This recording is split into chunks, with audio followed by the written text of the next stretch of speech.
السلام علیکم۔ آج ہمارے پاس آپ کے لیے ایک ویڈیو ہے جس میں ہم آپ کو بتائیں گے کہ جب آپ رمضان المبارک کا چاند دیکھیں تو آپ کو کون سی سورت پڑھنی چاہیے۔ سورۃ الملک۔ جب آپ چاند دیکھیں تو سورہ ملک کو پڑھیں۔ اگر آپ چاند دیکھ کر سورہ ملک کو پڑھتے ہیں تو مہینے کے 30 دنوں تک سختیوں سے انشاءاللہ عز و جل محفوظ رہیں گے، اسی لیے کہ یہ 30 آیتیں ہیں اور 30 دن کے لیے کافی ہیں۔ سورہ فتح۔ جس وقت رمضان شریف کا چاند دیکھا جائے تو سورہ فتح کو 3 بار پڑھنے سے تمام سال رزق میں فراخی ہوتی ہے۔ کشتی میں سوار ہوتے وقت پڑھنے سے غرق ہونے سے معمون رہتا ہے۔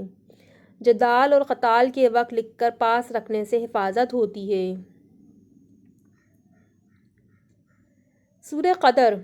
رمضان المبارک کی چاند رات کو مغرب کے بعد 21 بار سورہ قدر پڑھنے سے رزق میں ایسی برکت ہوتی ہے جیسے پانی اونچی جگہ سے ڈھلان کی طرف بہتا ہے۔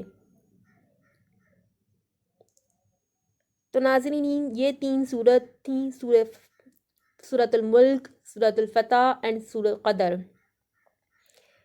ان تینوں صورتوں کو لازمی پڑھیے جب آپ رمضان المبارک کا چاند دیکھیں۔